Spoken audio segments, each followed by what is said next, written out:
Invitation to talk about Kino Classica and our project to educate audiences outside of Russia about the great Russian language cinema tradition. Thank you. It's a pleasure to be here.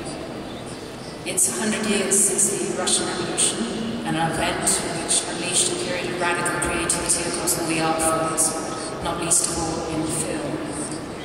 That first generation of Soviet filmmakers produced a new and provocative kind of filmmaking that when it travelled around the world truly challenged the status quo.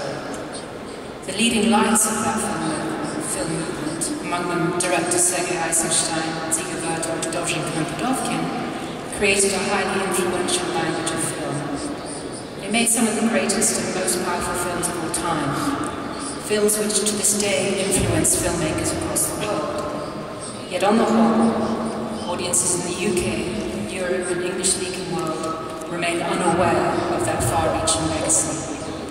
That is why Kino Classica, which is a UK-based charity, was set up in 2014 to educate audiences, primarily first in the UK, and then in Europe and the English-speaking world, about Soviet cinema and its legacy. Our ambition is always to position these films as neither entertainment or propaganda, but as works of art, and to create the independent curatorial space in which that appraisal can happen. A fortnight ago in London, at the Barbican Centre, we screened the great film about the revolution, Sergei Eisenstein's October. This was the British premiere of a new restoration of the film.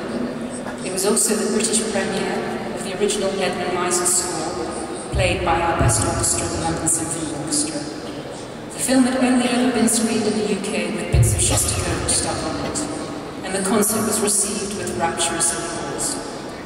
So it's very special for me, on a personal note, to be here only a fortnight after that film concert happened.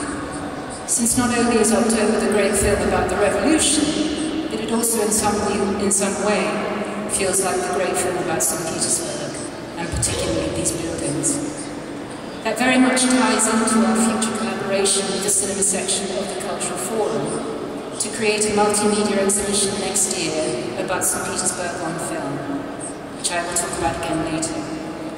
The other interesting observation I have about October is that while it was criticised at the time for its radical imagery and juxtapositions of editing, October truly feels like it's ready to be rediscovered by modern audiences. I think we have a great deal more tolerance, appetite and enthusiasm for the sophisticated film language that Eisenstein invented.